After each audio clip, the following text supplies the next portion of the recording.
каза болгон кече эле биз жерге берген Кесиптеши Акматов алмасын да кол жүрөт. Жаңы мыйзам дейт. Жаңы мыйзамга жаңы депутат койду. Эми Кубанычбек Жумалиев СИЗОдо да. Демек, бул мыйзамдын автору жок. Бүгүн 80 жактан секирип чыгып бизди бача алмак болду. 80 депутат жана демилгелеген. Силер Атамбаевди саткансыңар, силер Сооронбайды саткансыңар, силер Жапаровду саткансыңар. Элдин кайсы талабы баш мыйзамга кирди? Нары берели буйтуп атасыз, токотер жерин айтпайбыз десе, айла жактын амал болуп. 80 депутаттын бирөөсүн колу жок, бир депутаттын колу жок. Өкүм зордук эмес, бул көтөн зордук деп.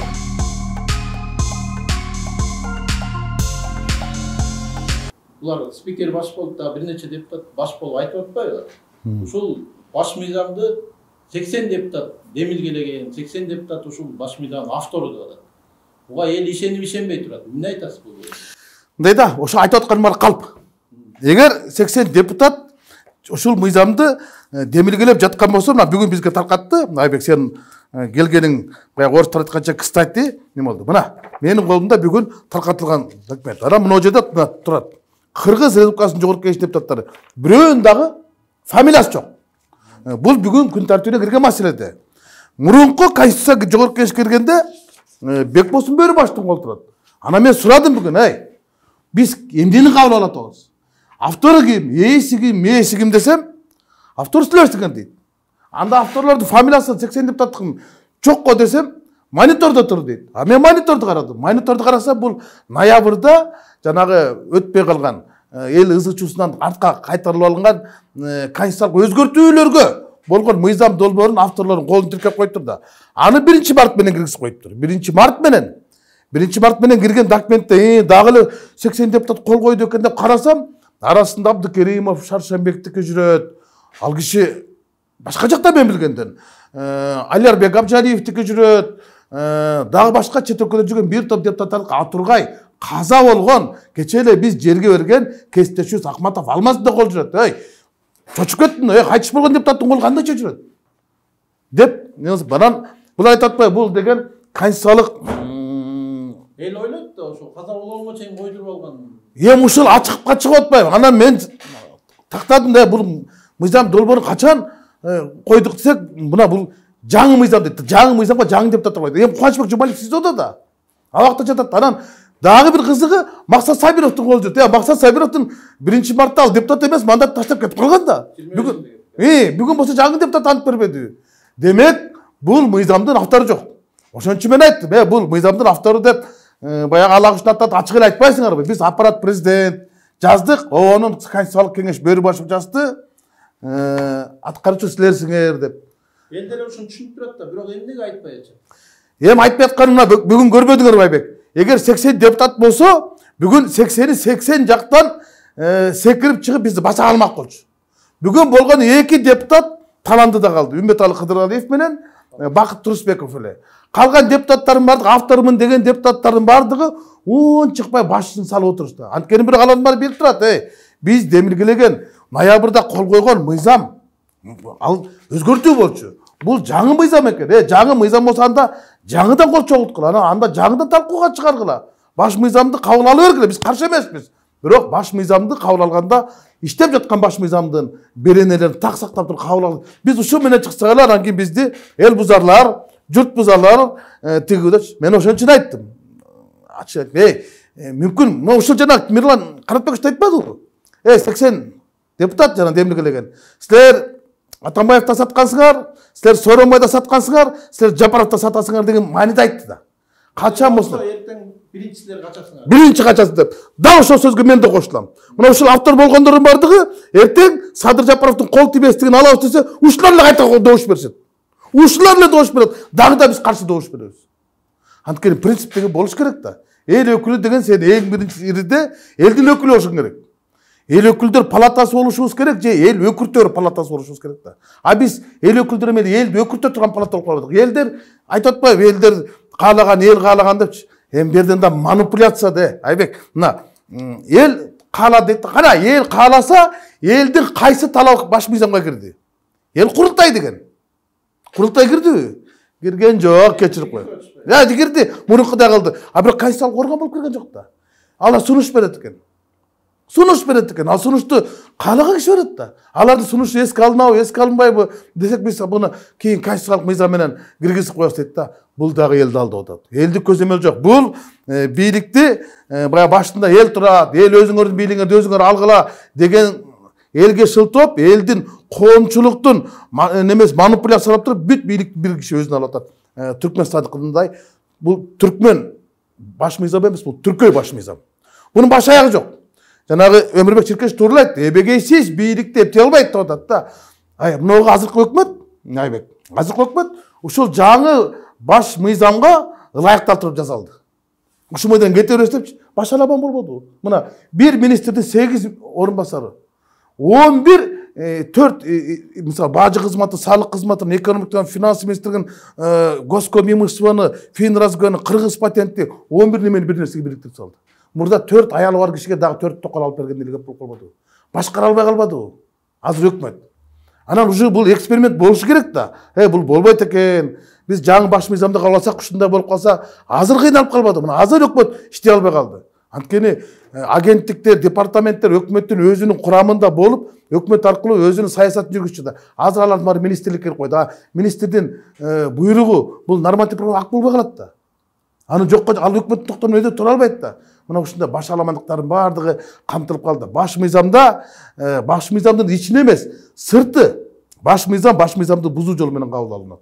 Эртең менен мен эң кызыгы келасам, күнүгө такай машинада келатканда Азаттыкты же Санжыраны угуп келем. Санжырадан Жаргылчактан Токон Мамытов ушу баш мыйзам жөнүндө Эржан деген бир юрист экөө талкууга чыгаттыр. Анан ошону бир Каныбек деген атамекенчил болсо керек, мен үйүнөн таанып калдым. Ошол айтты да, эми сиз тажрыйбалуу саясатчысыз, баарын билесиз, эми нары бери эле буйтуп атасыз, токко тержерин айтпайсыз десе, айла жоктун амалы болуп калды деп мойнуна алды. Бул айла жоктун амалы болуп калды. Биз баягы октябрь окуяларында президенттик башкарууга барабыз деп айтып албадык, бирок ошондон чыга албай эле ошол ура менен ура деп кетип калдык. А так мыйзам бузулар бар дегендей кылып туруп кыйытып айтты да. Мына бүгүнкү авторлордун баардыгы билип турат, эмне үчүн баардыгы башын көтөрө албай атат. Анткени баардыгы баш мыйзамды бузуп кирип атабыз. Кийин бизге кылмыш ишин козгоп коебу. Конституциялык төңкөрүш жасагансыңар деп туруп, булардын баарын жоопко тартса болот. Анткени биз баш мыйзамды, башка мыйзамды эмес, баш мыйзамды бузуп атабыз. Баш мыйзамда Жогорку Кеңеш депутаттарынын 3/2 бөлүгү өзгөртүү, толуктоолорду демилге алат. А бирок жаңы мыйзамды кабыл ала турган укук бизде жок. Андай укук болгон күндө дагы биздин дөөлөтүбүз да жок, мөөнөтүбүз да жок. Бизде Конституцияда каралганда Жогорку Кеңештин депутаттардын мөөнөтү 5 жыл деген. А конституциялык мыйзамда каралып калган жаңы депутат келгенге чейин булардын ишмердигин улантырат депчи.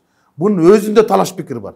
Өзүбүздө талаш пикир бар. Анан биз жансыз, жараксыз парламент, жарактуу документти кантип кабыл алабыз? Кантип кабыл алабыз? Анан президенттин милдетин аткаруучу Конституциялык кеңеш түзүш керек. Дагы милдетин аткаруучу Конституциялык кеңеш түзө албайт. Мөөнөтү бүтүп калган, дөөлөтү бүтүп калган Жогорку Кеңеш Конституциялык реформаны ишке ашыра албайт. Анан баардыгы легитимсиз органдардын баардыгы легитимсиз неме болуп, баш мыйзам деген бул баардык мыйзамдардын базасы. Мен жана айтпадымбы, силер конституция менен конструкциянын айырмасын билесиңерби дедим. Конструкция бул конструктор ойлоп табат. Коленвал, карданный вал кайда болуш керек? Коленвалдын карданный валга кайсы жерден кайсы тетик аркылуу жардам берет? Коробка каякта болот, колодка каякта болот, тормуздун. Ошентип конструктор ойлоп чыгат. Кыймылдаткычы канча, анын коробкада канча передатчик бар, ошолор менен машинаны ойлоп чыгарат да. Конституцияда ошол аткаруу бийлиги, мыйзам чыгаруу бийлиги, сот бийлиги, башкаруу бийлиги бири-бири менен кантип кызматташат, алардын бири-бириге болгон таасири кандай болот депчи. Бирок конструктор деген бир киши да, ал бир деталды ойлоп чыгарат да, өзү башкарып, өзү неме алат, жооп берет.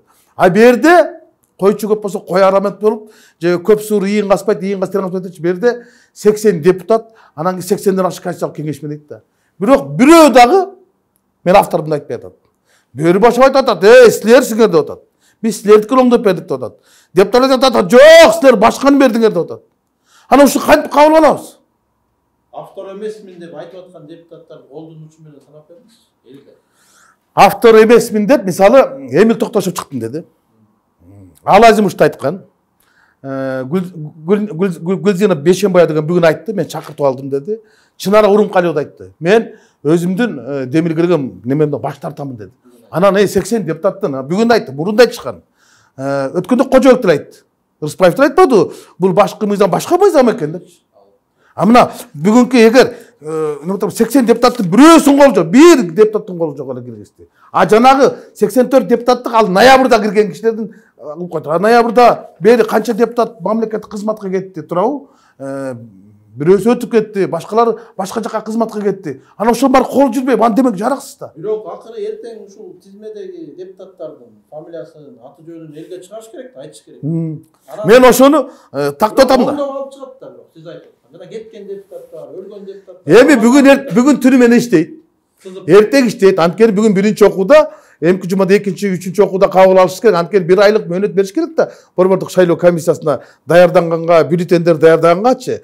Анан булар мындай убакытты чукул алып алганда, мисалы эмки окуу 10-ында болот, 11-inde президент кол коет, как раз 30 күн болот. Ошо күнү кечинде эле БШКга катып барат деп бүт саатта чейин мондай кылып жол картасы менен кабыл алып коюпту да, мынакей. Качан корутундалат, качан өкмөткө барат, качан БШК ким аткарат деп чаран эме. Бул деген Айбек инструкцияда.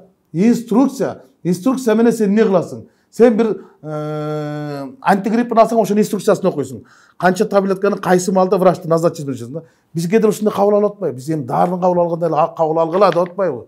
Каршы пикир билесиңби, жакшы пикир сүйлөйсүңбү, могудан чыкпайсыңар. Шаг налево, шаг направо, расстрел на место дегендей кылып туруп эле, моундай кылып туруп, пленге түшкөн немистин солдаттарындай кылып туруп, моундай автоматты кезеп алдыга салып айдап баратпайбы?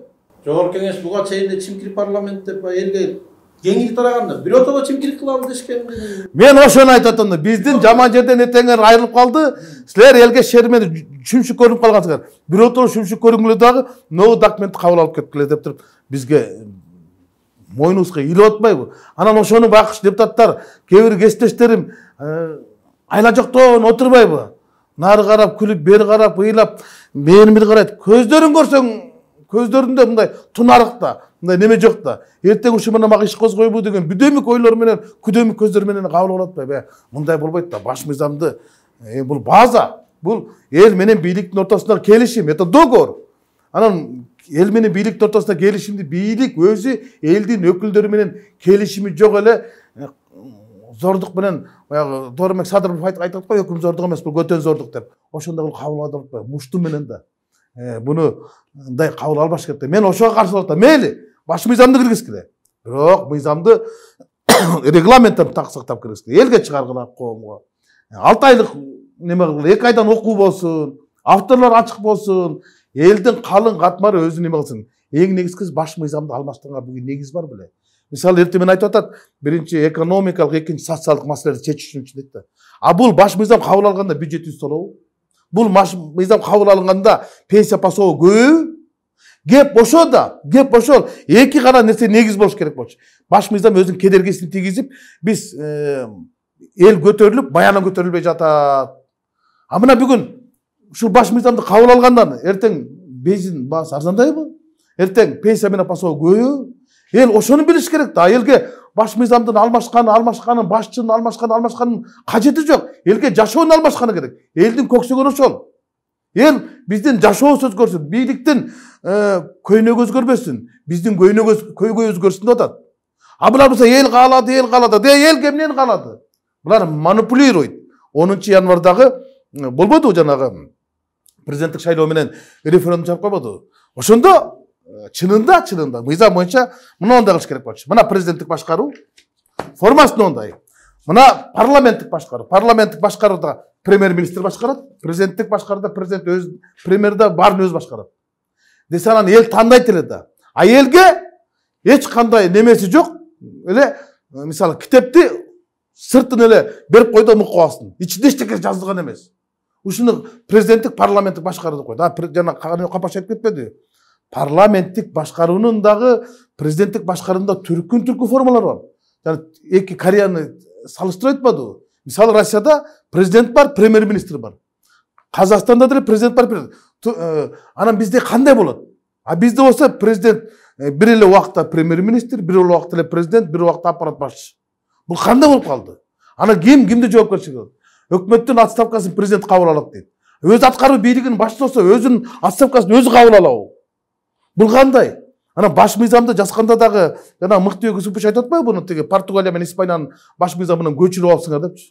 Баш мыйзамды жазганда да жанагы бөдөнөн сойсо касапчы сойсун дегендей юристтер жазыш керек болчу да. Мына бизде атактуу юристтер бар да, ошол эле биз жаманбы, жакшы көрөбүзбү? Мына Мыктыбек Юсупович деген бар, Өмүрбек Текебаев деген бар, Канат Керезбеков деген бар. Мына Канат Керезбеков өзү да чыгып кетти да. Доктор юрист. Анан ошондой атактуу Медеткан Шеримкуловду кошуш керек болчу. Зайнидин Курманов деген бар, Курманбек Эргешович Осмонов деген бар, мурдагы жогорку сотто төрага болуш дегендер, мурдагы башкы прокурор, алардын баардыгына баш мыйзамдын кайсы жерде кедергеси бар мындай көрүп турат да, ошол жакшы керек болчу да. Булардын баарын санай берсеңиз толтурат. Анан ушу баш мыйзамда жаңы редакцияда бүт эле баягы косяк жагын көп айтып атат да, мындай айтканда, элге жакшы тил менен айтканда. Туура эмес жагы. Туура жагын, мамлекетке пайда алып келе турган жагын, элге жага турган жагы барбы деги? Сиз эми кабыл алышын айттыңыз, эми жазылышын ичиндеги маңызын айтып берчи. Мына бунунчу бир айтып атпайбы? Мен бир дагы жакшы жерин көргөн жокмун. Жакшы жер. Мисалы митингдер жөнүндө дейт да. Митингдерге уруксат алса болот, митинг өткөзгөнгө укук салса болот деп койту. Бул кандай? Сен эртең митингге чыкканга уруксат алсаң болот экен.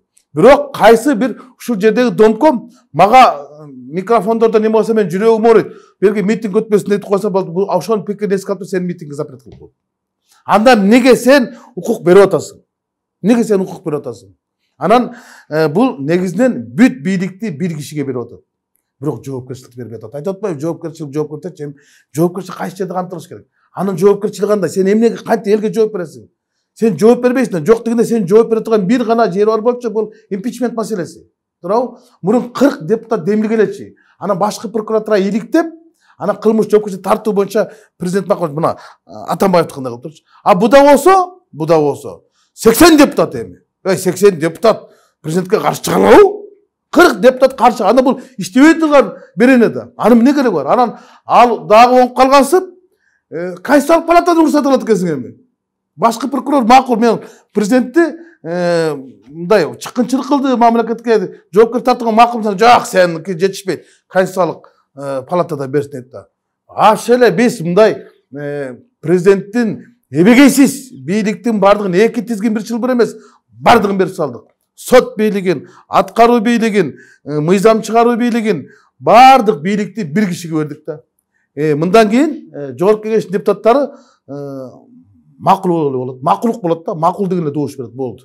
Башка эч неме жок. Мурун мисалы мына баш мыйзамда жаманбы, жакшыбы? Ушул баш мыйзамдын ичинде, мына аракеттеги баш мыйзамдын ичинде оппозиция жөнүндө беренелер бар болчу. Мисалы жогорку кеңештен алай, башка жакка кетпейли. Жогорку кеңеште эки оппозициялык фракция, анан кийин позициялык фракция болот да.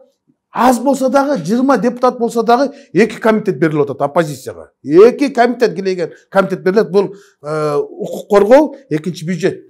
Анан бири вице-спикерлик неме берилет. Анан комитеттердин да төрагалары берилген болчу. А бул немеде жогорку кеңеште оппозиция жок. Бир гана позиция.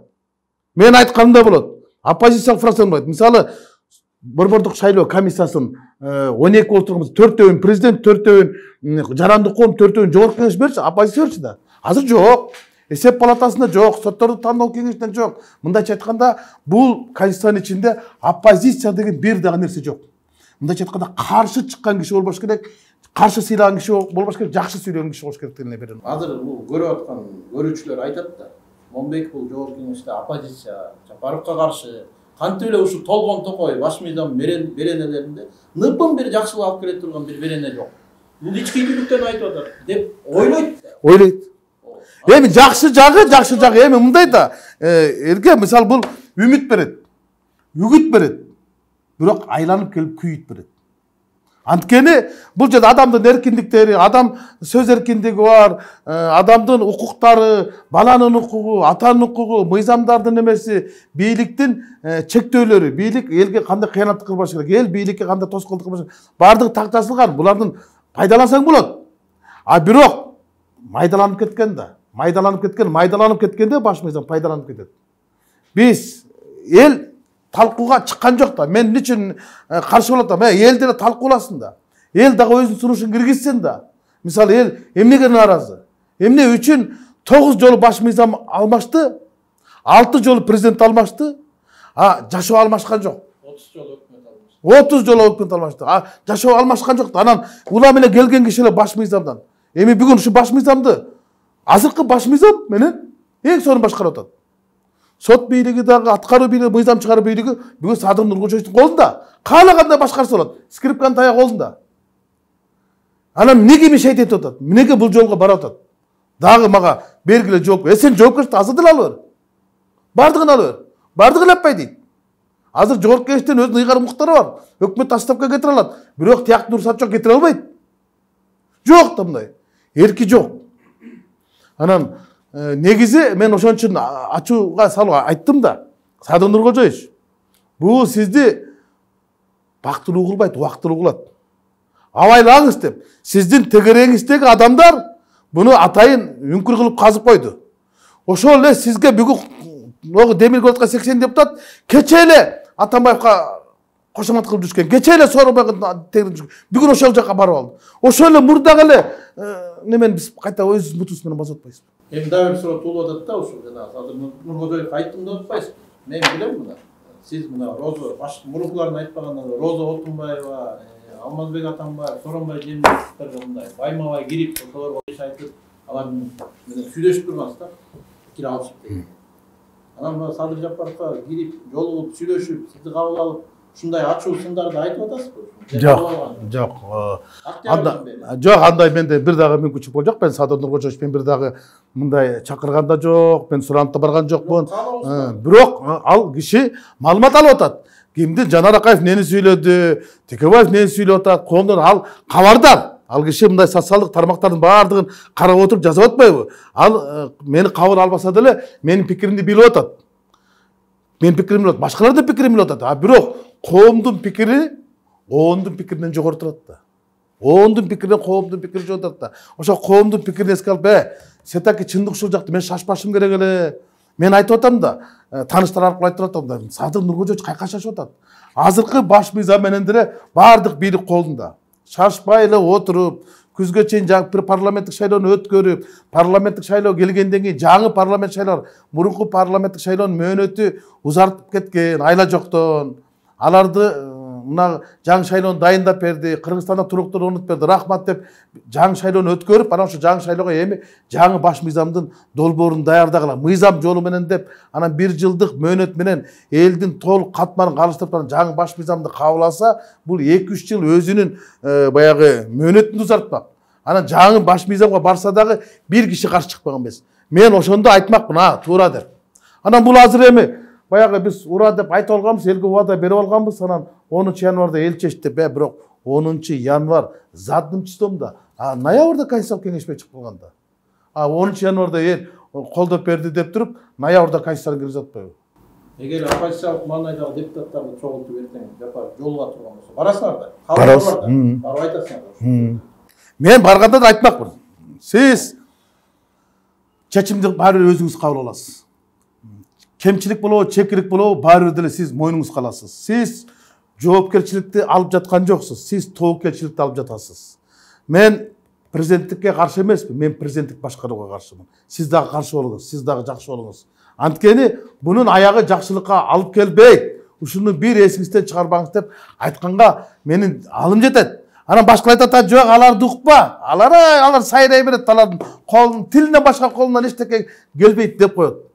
Бирок кол көтөргөндөрдүн баардыгын көрдү да, кошоматчылардын баардыгын.